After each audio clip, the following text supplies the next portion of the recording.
Well,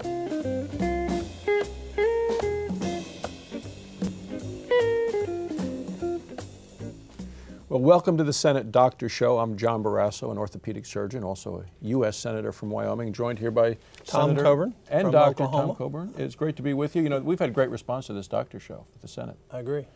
People have been emailing. We can do that. We have questions calling in. Let's go right to one of the emails, because that's what we've had so many emails. Well, amazing. This comes from Casper, Wyoming, which is my hometown. Elaine writes this and says, will major improvements be made in the potential health plan to facilitate telemedicine? Getting a second opinion electronically would save time not only for those of us in rural states, but even those living in high-density states where it takes so long to get anywhere. It might take improved equipment, a new approach to state licensing laws and mandates for insurance carriers, but wouldn't it be worth it? And you live in a rural state, I live in a rural state, and we depend on telemedicine. We're using it now. We also are having our writing doctors, our specialists that go into a lot of the rural areas, concentrate in a big city, but then spend clinic days in the rural areas, and we're trying to incentivize that as well. Yeah, and we've used it from emergency room standing, where you get X-rays to coming in, and a dermatologist is using it. We only have a couple in the state, and they look at lesions. Is this something to be worried about or not? But I think that those are the sort of things we need for prevention and outreach. So thanks to Elaine for that question. You know, this has been wonderful. We have a question, man on the street question. I think we have a video question right now, Tom. Healthcare. Why is it so expensive? My premiums are pretty high. I'm a kidney transplant patient, and so I'm concerned about the money I spend every month on prescriptions and doctor's visits and on and on and on. Questions for the leaders might be, how quickly can we improve on things that working people are doing and paying for? How can we improve the costs on that between insurance and hospitals and doctors and get all that kind of coordinated? Well, that was an Oklahoma question. Yeah, it's amazing. We had Wyoming and now Oklahoma. He was from Edmond, Oklahoma. That's a great question. The problem in American healthcare is cost. And $1 out of every $3 that we spend doesn't help anybody get well and doesn't prevent them from getting sick. And it's the system we have set up. There's no transparency as to quality or price. We do have some answers. They're not necessarily in the healthcare bill that's coming through the Senate right now. One is called an accountable care organization, where you pay into a fee where they do everything for a fixed fee, so that if you're a kidney transplant patient, they take care of all of your needs for a fixed fee per year, which is far lower than what it is when he's paying out a prescription or paying for this test or checking his renal function. So there are a lot of answers to that, but the number one answer is to lower the cost. And the way we're going to do that, the only way we do that, is to put consumers back in charge, so where they can see what things cost and make a judgment. And when consumers shop it, guess what? It goes down. We've got lots of studies to say that if it's shopped, the price goes down. And I mean, it's interesting because you talked about that one plan.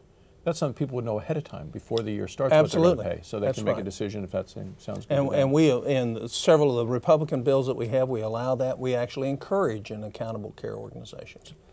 If you want to contact us, we'd love for you to do it. You can do it by Twitter, www.twitter.com/SenateDoctors, on Facebook at www.facebook.com/SenateDoctorsShow, YouTube at www.youtube.com/user/SenateDoctorsShow, or email us at doctors@src.senate.gov. We have another, I think this is from Twitter to the Senate Docs. What about addressing the amount of Medicare and Medicaid fraud? What is going to be done about addressing this? And you know, Tom, the thing that probably shouldn't have surprised me but did was when I heard that drug dealers in Florida were getting out of drug dealing and going into Medicare fraud, because they said, number one, it's easier. Number two, it's less likely you're going to get caught. And number three, if they catch you, the penalty is going to be less. So to think that we have such a system, a government-run system, which is what so many people are on, with this level of fraud, and I read $20 billion, $30 billion, and we've known about the fraud over 20 years, and they've never gotten it under control, long before we started our career. Well, they really don't even know how much it is. We know by what the GAO did when looking at Medicare that they far underestimated. It's somewhere between 15 and 18% on Medicare. somewhere between 13 and 15% on Medicaid. Those are percentage. Here's what the numbers are. It adds up to over $100 billion a year in fraud in just those two programs. And there's lots of ways to attract it. The first way to incentivize the government to attract it is to not allow any new money to be spent anywhere else till they've addressed the problem. Medicaid still can't even tell. They can't even report what their improper payments and their fraud rates are. So that's one of the bureaucratic nightmares of government health care. And to think we're going to put everybody, move everybody towards that and think there's not going to be fraud. It's also interesting to note in the private sector with insurance companies and PPOs and HMOs and individuals paying themselves, the fraud is less than 1%. So there's a real big difference in government programs versus the private sector. We have some good ideas on how to fight fraud. One is undercover patients, to where we have undercover patients go in to make sure people aren't getting frauded. So what you really are doing is sting operations both on provider groups, provider hospitals, DME providers, medical equipment providers, home care, hospice care.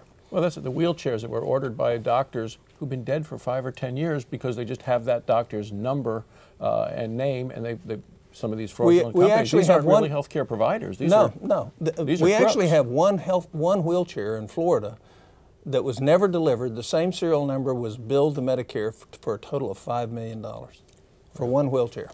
It's offensive. Which shows you the ineptitude of the bureaucracies in Washington in terms of managing your grandchildren's money who are going to be paying for the Medicare are paying for it. That's why the American people are so afraid that Washington's going to screw this up when they deal with 1/6 of the economy. Let's go to the next question. So the first question I would have is, how are we going to pay for it naturally?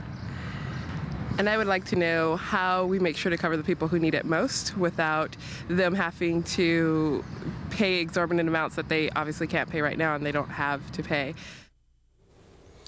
Go ahead. Well, I think everybody in Congress wants everybody to get covered. And we don't want a pre-existing illness to block you. We don't want your age to block you. We don't want anything to block you from getting care. The question comes is, how do we do that?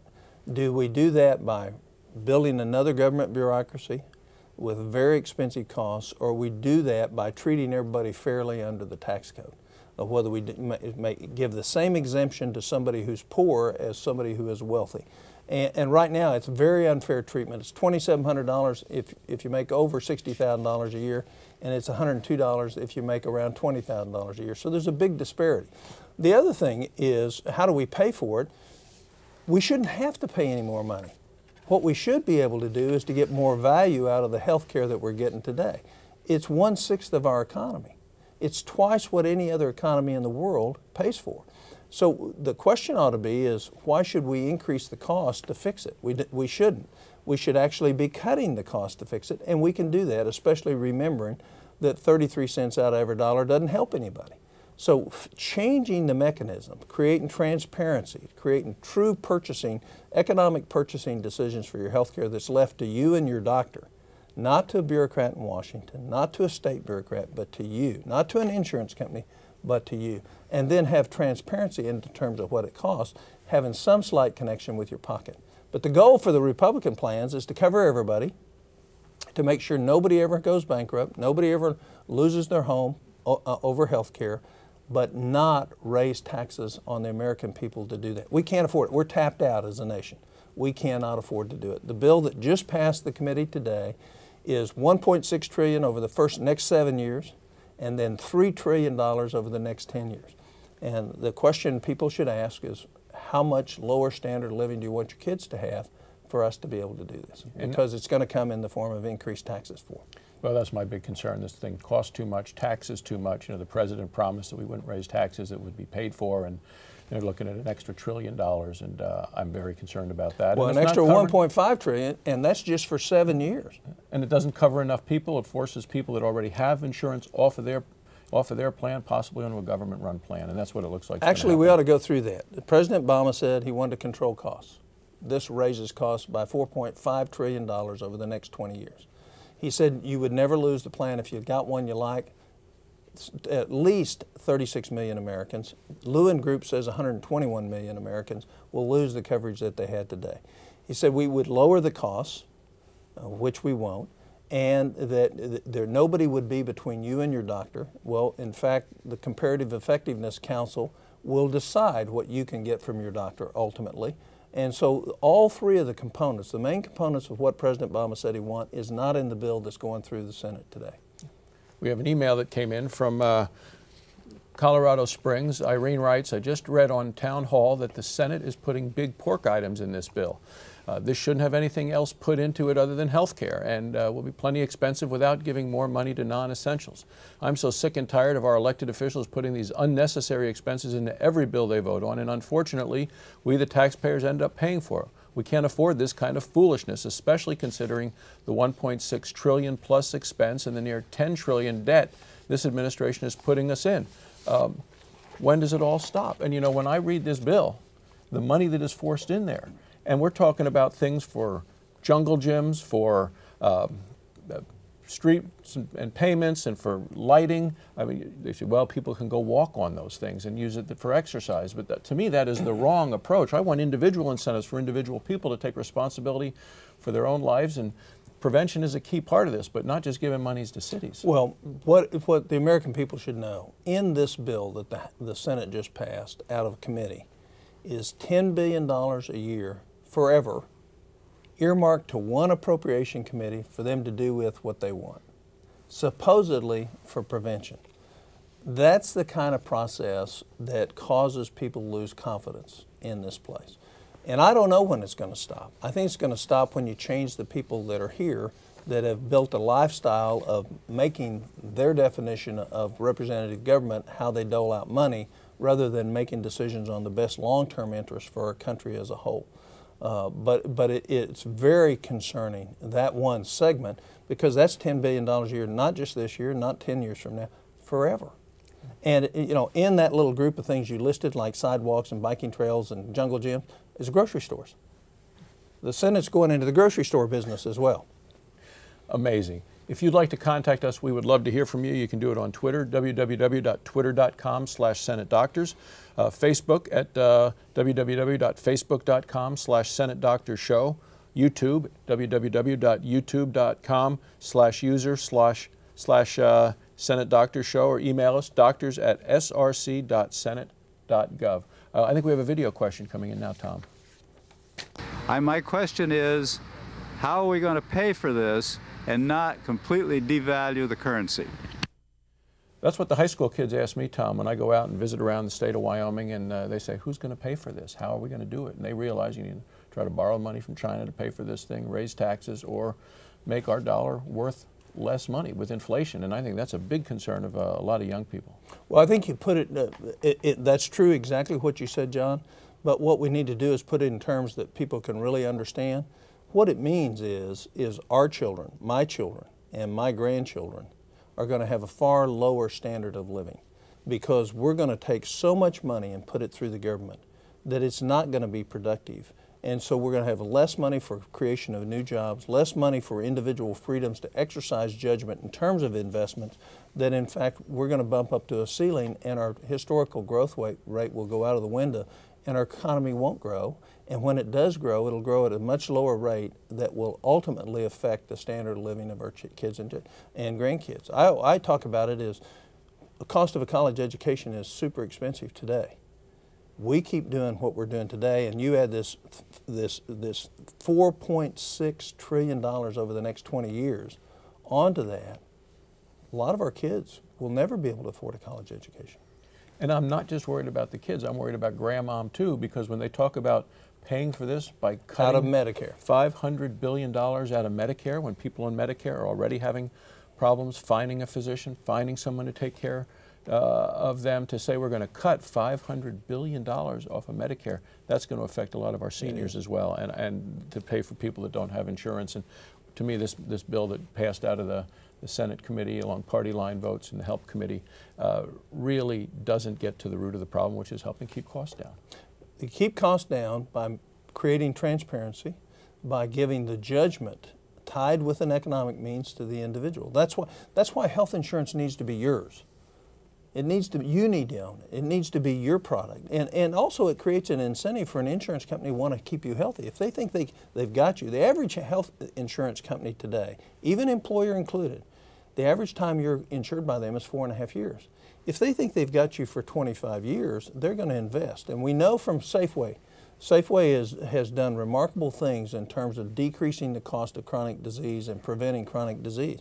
What we know is they pay money to employees to get them to do things that are in their best health.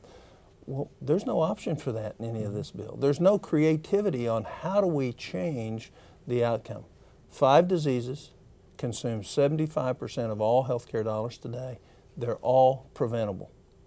So if we can work on the prevention and wellness, we can manage the chronic disease, which will markedly lower the costs 10 years out, 8 years out, 5 years out. We have another email. From Pomona, California, Judith writes, I am perfectly happy with my health care plan, and I'm not on Medicare yet, though I will be in about 3 years. I can foresee that the government will decide who can live and who can die early by disallowing tests and procedures that my current health care plan offers. Where is common sense? Where is fairness? Well, unfortunately, in the Senate Health, Education, Labor, and Pensions bill, there's not fairness. What is set up, $1 billion have been set aside to study the best way to treat everything, and then to mandate that that's the way to do it. We can't do that. First of all, we do studies for 20 and 30 years trying to figure out the best way to do things, and there are lots of ways to do things. You know, as a physician, that the art of medicine mixed with the science of medicine is how you get the best outcomes, and it totally precludes that. So we're going to have the same type of rationing, which Judith talks about, is they're going to decide. And what that really means is they're going to put somebody from the government through mandate or fiat between you and your doctor. Your doctor has your best interest. You have your best interest. The government has the best interest based on money only, not your health. We have a video question coming in now. Well, I'm just hoping that I can continue to afford health insurance. Oh, with the economy the way it is, I sell real estate, and so I'm pinching pennies. And my insurance premiums jumped $100 a month. Oh, and my income has gone down significantly, so I can't really afford this. So you're just wondering how it's going to be affordable? Yeah, how it's going to be affordable for the everyday person. I think it's interesting to note her insurance jumped $100 a month. $50 of that a month came from the fact that the government-run programs, Medicare and Medicaid, don't pay the cost of their programs.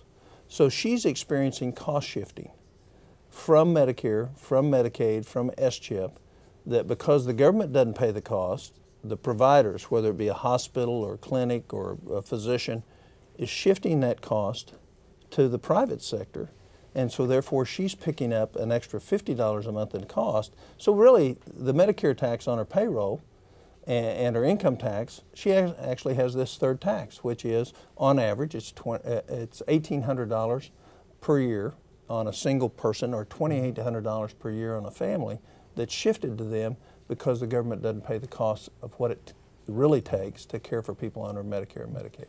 And if she's paying for that insurance personally out of her own pocket instead of getting it through work, you know, I think she ought to have the same tax benefits that anybody who gets it through work. She ought to be able to take that as a tax deduction. You bet. Can't do it now, and they're still not going to allow it. No, they're not going to allow it. They turned down that vote 13-10 yesterday. Yeah, it's awful. Let's see if we have a Twitter question coming in. My question on all these bills is, what is the rush? Look, I have it all in capital letters. The economy is in shambles. No major legislation should be passed before the recess. You know, that person's absolutely right. I think the idea of us going home in August to visit with people around the country, Tom, ought to be to take a bill, have town meetings, you know, everybody read the bill, take it out there, visit with people. We shouldn't vote until we get back, because the best ideas don't come from Washington. I don't know that good ideas at all come from Washington. The best ideas come from the people in Oklahoma, in Wyoming, all around the country. That's where the great ideas come from. So if we could take these bills home. Now, you know, right now we've seen this Congress doesn't have that pattern. We've rushed through the stimulus bill. They wouldn't let people go home for Washington's birthday week until after they voted. I said, hey, I went to the Senate floor. I said, Send people home with a bill. Make sure they read it and have town meetings. Same thing happened with this cap and tax, cap and trade bill in the House right before the 4th of July. They said nobody's leaving until it's voted on. And now we hear, you know, threats from the leadership in the Senate that says nobody's going home until we pass a health care bill. That's the wrong time to do it. They have it backwards. We ought to go home, take the bill, share it with people from all around the country, and say, what do you think? How can we make this better? Do you want this? How should we vote? Well, I think two things. One is whatever bill we're considering ought to be online. The American people ought to have access to it. They ought to be able to read it, have questions, try to understand it, what it means, query their members of Congress over it. The second point is this is the biggest bill that will have ever gone through Congress. It impacts every American. It impacts 1/6 of our economy. And quite frankly, I can tell you right now, it's a disaster as far as the bills are concerned, because they haven't been studied. The long-term implications of what the policy changes are haven't been looked at. They haven't been scored. We're shooting, the goal is to get a bill rather than to do what's best for the country. And it's okay to delay it 2 months, 3 months, 4 months, even 6 months, if we get it right. If we get it wrong, we have made a disastrous mistake that will not only affect us for years to come, but will prolong the recession that we're in. Because this bill costs jobs. This bill costs the poorest in this country, because the lower wage worker is the one that's going to lose jobs. It's going to discontinue lots of investment by small businesses. It's going to cause small businesses not to grow because they start getting all these taxes after they get above 25 employees. So there's all these disincentives to growth. So we ought to wait. We ought to see how we're doing. We ought to make sure we go through every part of this. My pledge is on the Senate floor, we're going to do it. I may get outvoted, but we're going to talk about every line, every paragraph in this bill, if that's the way they want to do it, so we can explain to the American people the terrible thing. This bill isn't totally terrible. It's 30% of it's positive, but 70% of it is going to wreck our economy. Well, my concern with this bill is I think it is a real challenge. I think it's bad for people who are patients. I don't think this is the way we want to treat our patients. I think it's bad for people who are paying, the taxpayers of this country, and I think it's bad for providers, bad for doctors, and nurses, and all healthcare professionals, even the hospitals, because it's going to put the government in between the doctor and the patient, and it's going to cost more. My prediction, if this bill passes, 20% of the doctors over 50 years of age will retire next year. Well, I want to thank you for joining us today on Senate Doctors. We're here every Tuesday and Thursday at 4 p.m. Eastern Time. We want to hear from you, and you can do it on Facebook, Twitter, email us. We love hearing from you. We've been getting lots and lots. The emails are clearly coming in much faster than we can answer them all, but we want to hear from you. We'll be back here Tuesday afternoon at 4 p.m. Eastern Time. Thank you very much for being with us. Bye-bye.